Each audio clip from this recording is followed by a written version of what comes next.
How can I say thanks for the things you've done for me? Things so undeserved.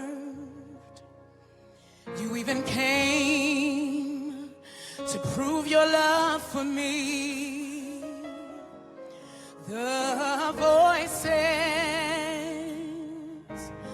of a million angels cannot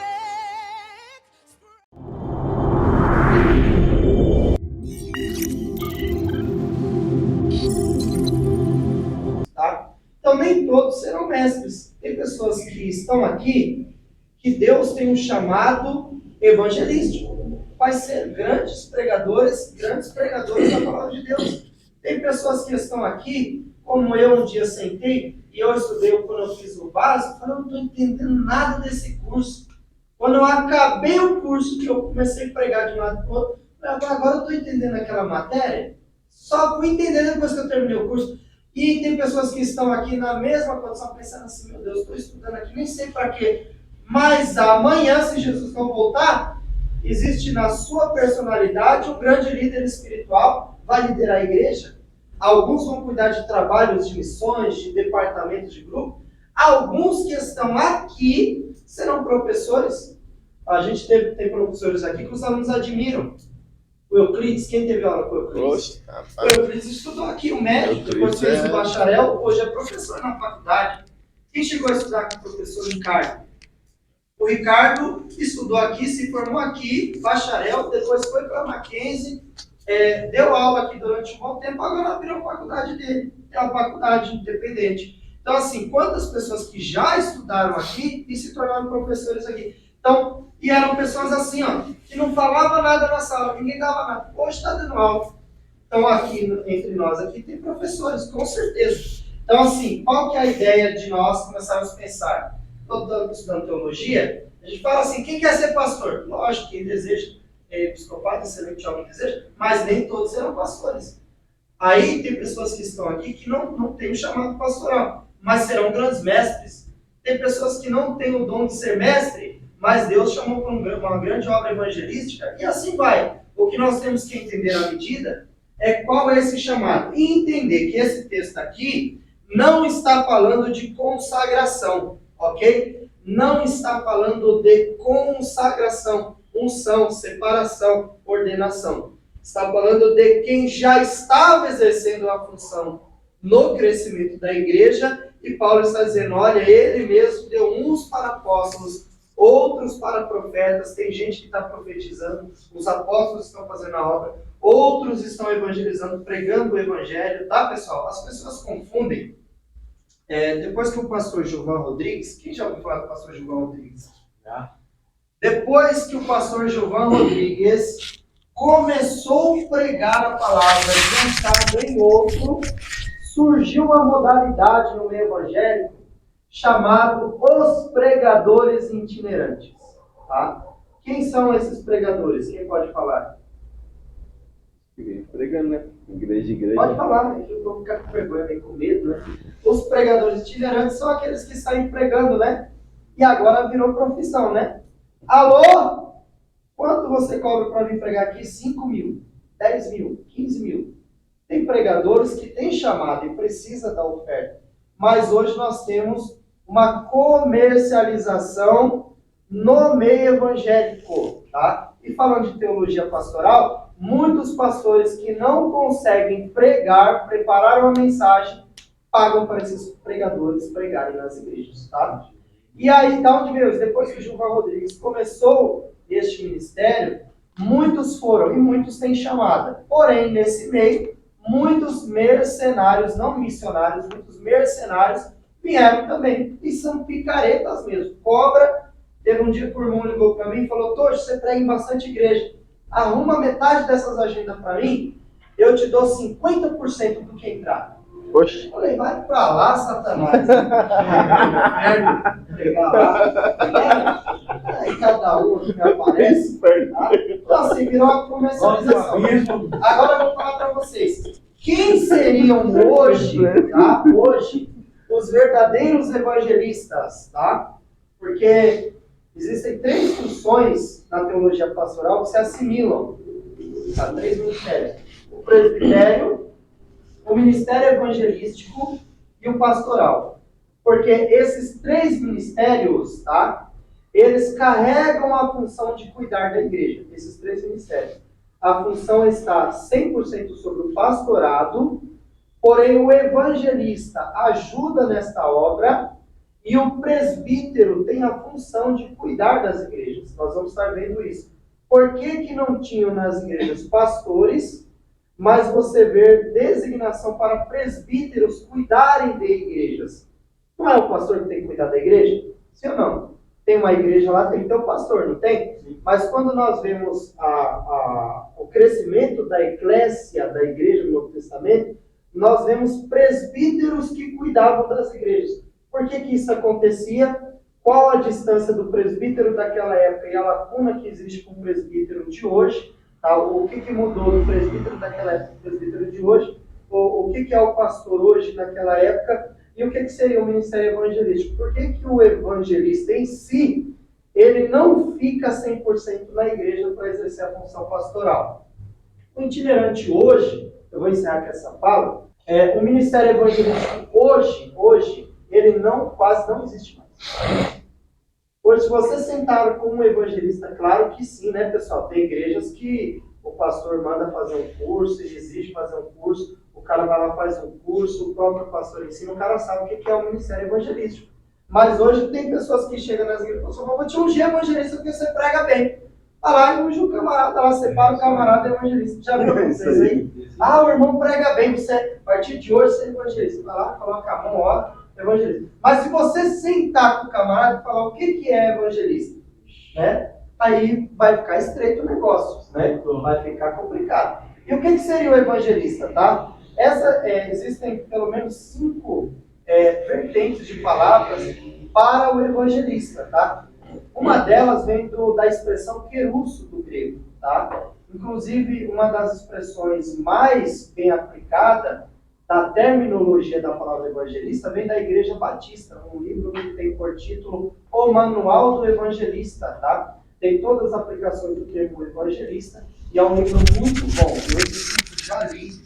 Eu tive a infelicidade de emprestar para sair morto. Eu não dei esse aí, quem está desligado. Ainda bem que esse aí está ligado. Eu tive a infelicidade de emprestar o meu livro para um irmão e até hoje ele não me devolveu o livro. Perdi meu livro, tá? E não consigo achar outro. Manual do Evangelista. E da onde vem essa terminologia querusso, tá? O que quer dizer querusso no grego? Essa palavra querusso quer dizer, tá? Um arauto do palácio que tem a função de anunciar a mensagem do rei. Ou seja, ele estava dentro do palácio, o rei dava uma ordem, essa ordem era escrita, e como não tinha redes sociais, mídia, não tinha rádio, televisão, nada, ele tinha que sair de casa em casa pelas ruas da cidade gritando. Um exemplo, amanhã o rei estará na praça da cidade. Ele tinha que sair nas ruas de noite, em todas as casas, para as pessoas ouvirem. Amanhã o rei estará na praça da cidade. Amanhã o rei estará na praça da cidade. E ele ia passando por toda a cidade, pelo reino, anunciando essa mensagem. Então, o que é o evangelista? O evangelista é aquele que recebeu a mensagem do rei e ele vai sair pelo reino anunciando a mensagem. Qual é a mensagem do reino hoje? É a mensagem de boas novas, é o evangelho de Jesus Cristo. Qual é a função de um evangelista? É sair anunciando as boas novas de Cristo dentro do reino. Nós podemos pegar 2, tá? Aplicações para a palavra casas dentro desse sentido, tá? A primeira aplicação, casas, são as igrejas do próprio ministério, tá? Como o reino representa um lugar cercado com as pessoas que residem lá, pode representar um ministério. Então o evangelista tem a função de pregar a palavra dentro das igrejas do ministério. Você já viu quem é pastor sofre muito com isso. Às vezes chega um cara, sou evangelista. Aí o pastor fala, olha, os trabalhos da igreja são esse é terça, quinta e domingo. Quarta, sexta e domingo. O camarada evangelista, ele prega no Brasil inteiro. Ele só não prega na igreja que ele congrega. Tem muitos evangelistas assim. Tá? Agora tem outra aplicação para evangelista. Quando fala de reino englobando no geral o reino de Deus, casas representam igrejas. Então o evangelista seria aquele que anunciaria as boas novas de Cristo, mensagem de Cristo, mensagem cristocêntrica, que fala de Jesus para ganhar almas nas igrejas. Esse camarada hoje seria um evangelista genuíno, tá? Uma pessoa que se preocupa em falar de Jesus. O fim da mensagem dele é: alguém quer aceitar Jesus, e o foco principal dele como benefício não é a oferta que o pastor tem para dar, mas as almas que se converterão ao reino de Cristo. Aí você olha para hoje, no século 21, não é difícil você encontrar um evangelista genuíno? Mas ainda tem ou não tem? Tem. Tem o irmão Cláudio aqui, ó. Tem o irmão José. Tem o Jardel. Tem o Wilson. Tem o Hermes. Tem o Tojo também, que eu ainda faço apelo. Glória a Deus, né? Estamos aí, para a glória de Deus, tá? Então, pessoal, nós temos aí essas terminologias, tá? O nosso tempo está acabando. Eu já li esse aqui. O obreiro e a sua aptidão? Não, né?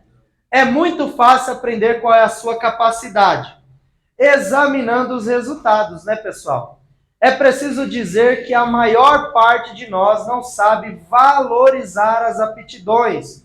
Não conhecemos nossa capacidade nem aquilo de que necessitamos para melhorá-las. Não temos conhecimento das aptidões que Deus não nos deu, tá? Ou seja, conhecemos apenas aquilo que já está em nós. A Bíblia diz, desperta o dom que há em ti. Também tem Filipenses, aquele que começou a boa obra em vós, aperfeiçoará até o dia do nosso Senhor Jesus Cristo, tá? Eu conheço pessoas que têm uma capacidade muito grande, e estou falando de liderança. Tá rodando ainda? De liderança. Só que, por exemplo, numa matéria como esta, numa classe de aula, se nós falássemos assim, ó, hoje eu tô até perdido no tempo, meu Deus, hoje é segunda. Segunda-feira que vem, 40 minutos será destinado ao nosso irmão José Maria dar aula. Ele ia falar, eu venho, com certeza você ia falar isso, né? Tá marcado. Só que tem muitos alunos que a gente, no bacharel, o aluno tem por obrigação, né, dentro de um semestre, dar 1 hora de aula. A gente escolhe um aluno e ele vai trabalhar a questão pedagógica. Tem alunos que quando a gente fala assim, o irmão vai dar 1 hora de aula, no dia, ele mata um parente, ele fica doente, ele deixa a família doente, ele inventa hora extra no emprego, tem que trabalhar até mais tarde, mas ele não vem, porque ele fica com medo. Tem gente que fica com dor de barriga, tremedeira na perna, suadeira, começa a gaguejar antes de começar a falar, só de pensar, tá? Tem medo. Só que se ele começa a falar, sai uma aula maravilhosa. Só que tem medo, tá? Isso daí fala da aptidão que está em nós. Quando nós estamos estudando, é normal nós pensarmos assim, temos que aprender. Só que nesse pensamento de temos que aprender, já desenvolvemos um psicológico para a aprendizagem. Isso começa a trabalhar na nossa questão pedagógica. Sem perceber, você já tem conteúdo para falar.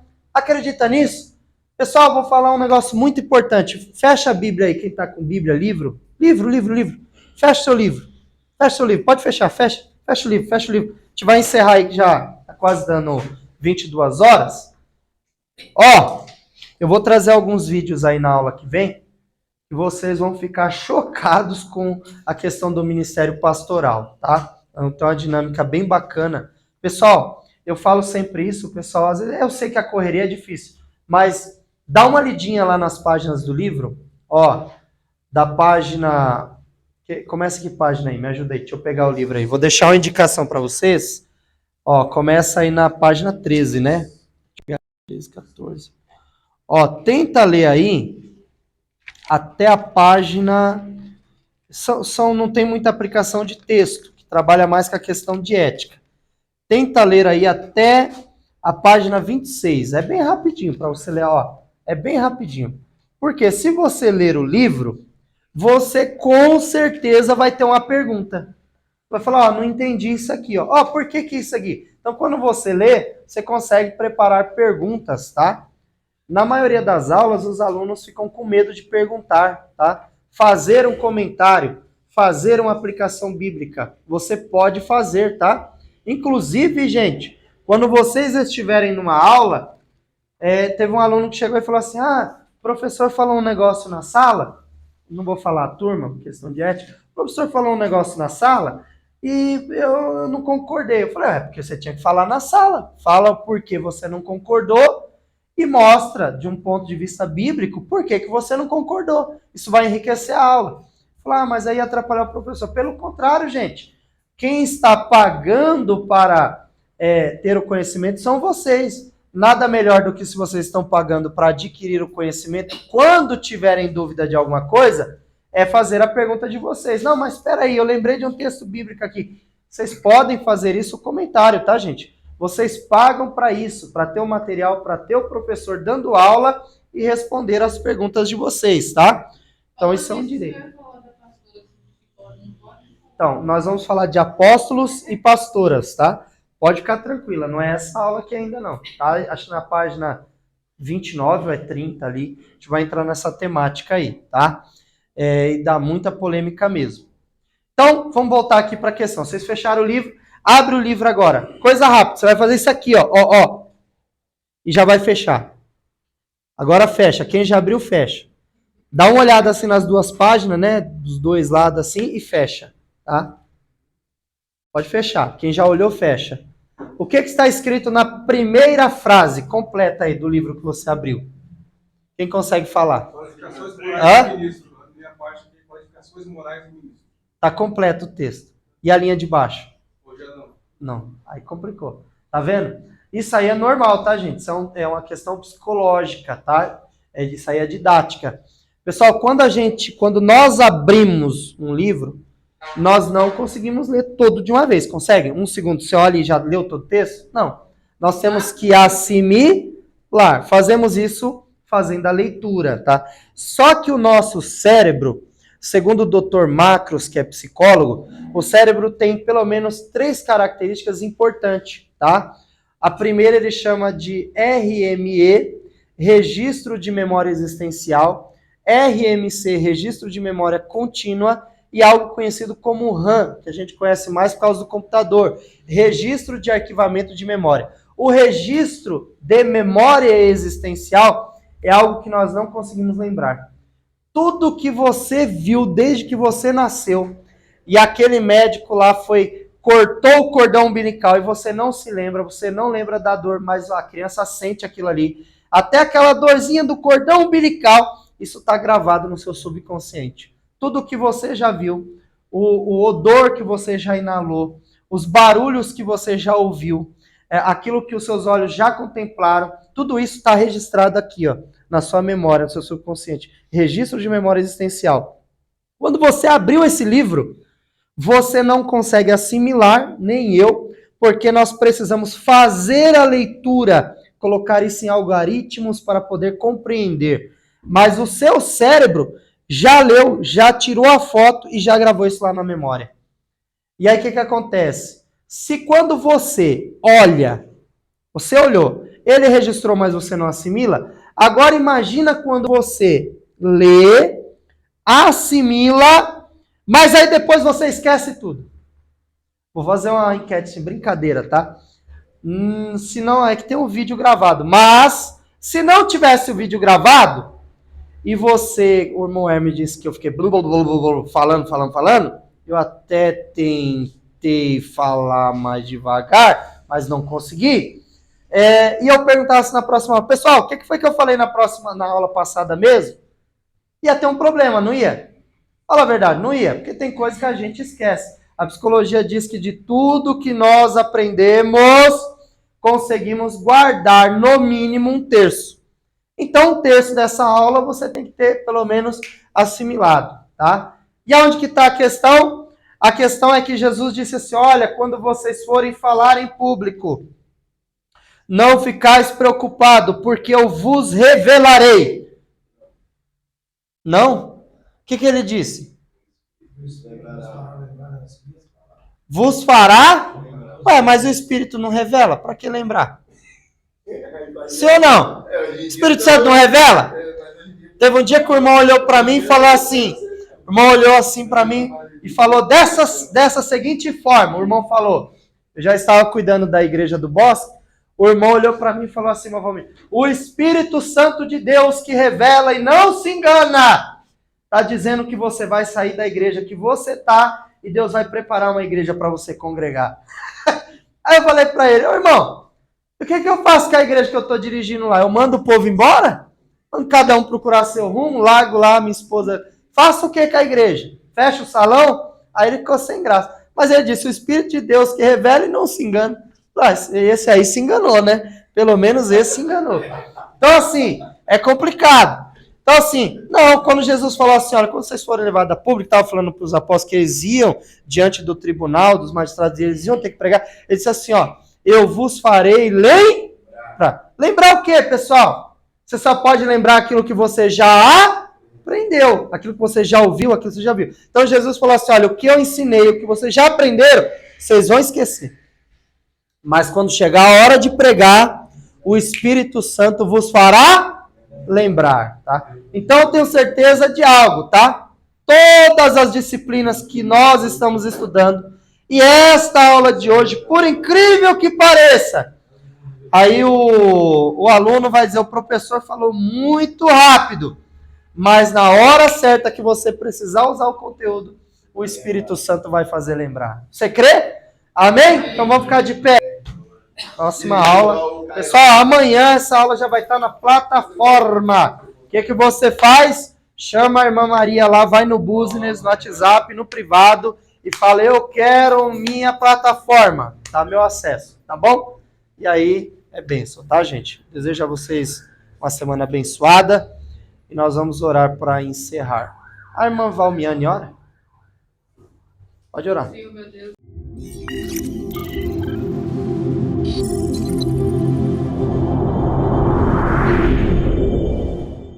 How can I say thanks for the things you've done for me? Things so undeserved. You even came to prove your love for me.